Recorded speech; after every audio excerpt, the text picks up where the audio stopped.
Welcome to Artscape. I'm your host, Bill Harris. We got a great show for you today. I'm here with my friend Larry Hinkle in his woodworking studio. Now we're here to see your ukuleles you're making, but you really make a lot of things besides ukuleles, and we want to talk about that first. You consider yourself a woodworker / artist, right? A couple years ago, probably almost 10 years ago, I know you flew out to California to live there for a while to learn the trade of woodworking, would you say? Yeah. I went to a fine woodworking program at College of the Redwoods that was directed by a world famous cabinet maker named James Krenoff. He decided to start up this woodworking program at a community college to make it accessible to everybody, but it turned out to be a very competitive program. And I applied after I graduated from Mary Washington College and was accepted.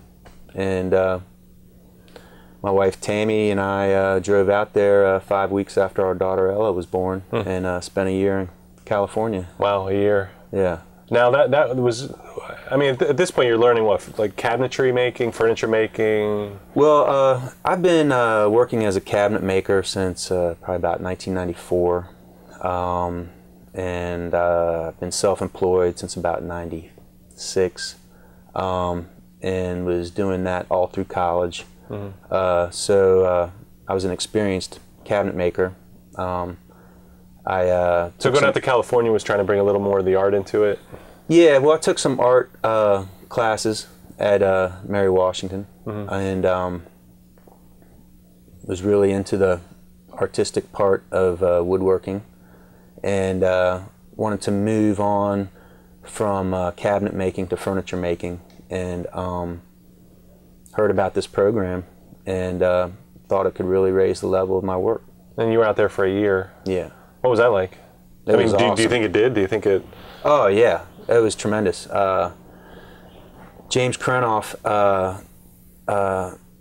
wrote a book called A Cabinet Maker's Notebook, and it's more of a why you do woodwork and craft and art rather than how you do it. Right. I learned a lot about being sensitive with composition, you know, weights and measures, balance, flow with the grain, you know, there's lines and shapes in the grain, and rather than just using a piece of wood and cutting your parts out of it, however, like it was any kind of material. Right.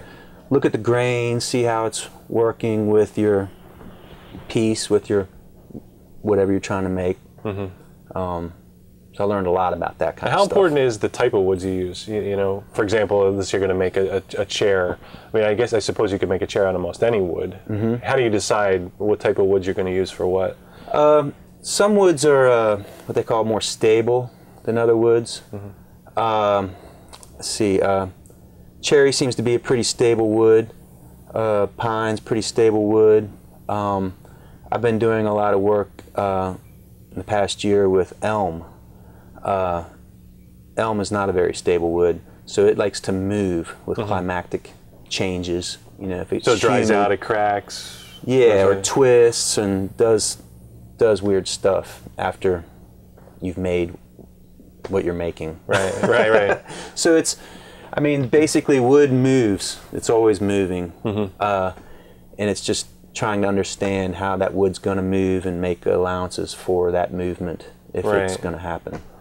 The elm, by the way, I got from a tree that was planted by Corinne Melchers at Belmont. Oh, wow. It was the last surviving tree that Corinne Melchers had planted at Belmont, and it had to come down after Hurricane Isabel. No It started leaning towards the house. And so what ended up becoming of that wood?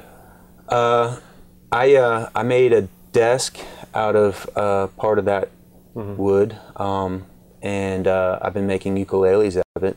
I've got the whole bottom 12 feet of the trunk. It was probably about 3 feet in diameter, and I've got that drying in the yard. I guess getting a different kind of wood like that is almost like getting a different color on your palette. Like just like it must be kind of a fun thing. Like, hey, see, what can I do with this wood? Oh yeah, yeah. The wood is really beautiful. Here's a piece. I mean, this isn't a very good example. Right. Actually, this isn't maple. But I guess all the grains are all different. You know, there's a great story too that happened. I remember this happened a few years ago too. A family in Fredericksburg, a tree fell in their backyard, and you went and was it an elm tree? Oh, the Cadwalnut? the English walnut. The English walnut, and then you end up making a big, huge cabinet out of it. Yeah, corner cupboard. That's got to be pretty fun to do. Yeah, that was actually my first commission after getting back from California. And that took you a long time to make, right? Yeah, it took over a year. Wow. But with that wood, there wasn't enough of it to do the whole cabinet. So I cut it into veneer and had to do the whole thing in veneer. It had hardwood doors on the front, but the rest of the case was veneered. Okay. But that's great. I mean, they have it in their house now. It used to be a tree in their backyard. Now, you made it into something that's in their house that they can use. I think that's really cool. Now, this piece here is from the old crib dam. Yes. Yeah. This is wood that was salvaged out of the Rappahannock River. It was underwater for 150 years or so. Yeah, that's amazing. And I got a hold of some of it and decided to make this. I call it a medicine cabinet. It's a yellow pine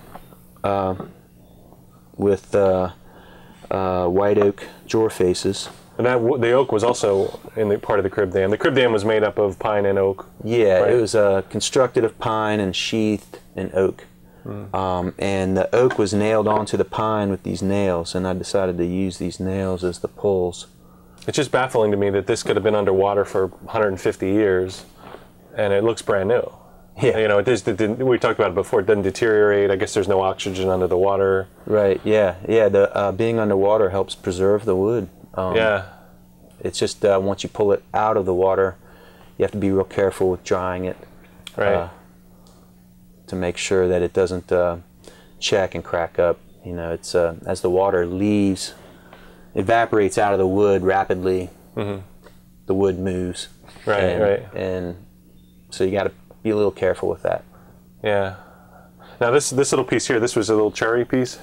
Yeah, this is actually a piece I made in California. Okay. This is cherry. It came out of the yard. It's a writing box. The top lifts off. Oh wow. And the way it's designed is you're stationary to be here. There's an inkwell and a spot for a fountain pen.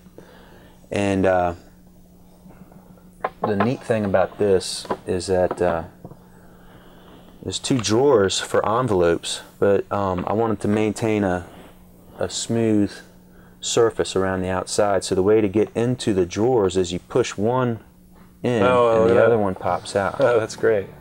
And you can... All right. Hey, listen, we're going to take a quick break. Okay. We come back, we're going to check out some of Larry's ukuleles that he makes. We'll be right back with Artscape.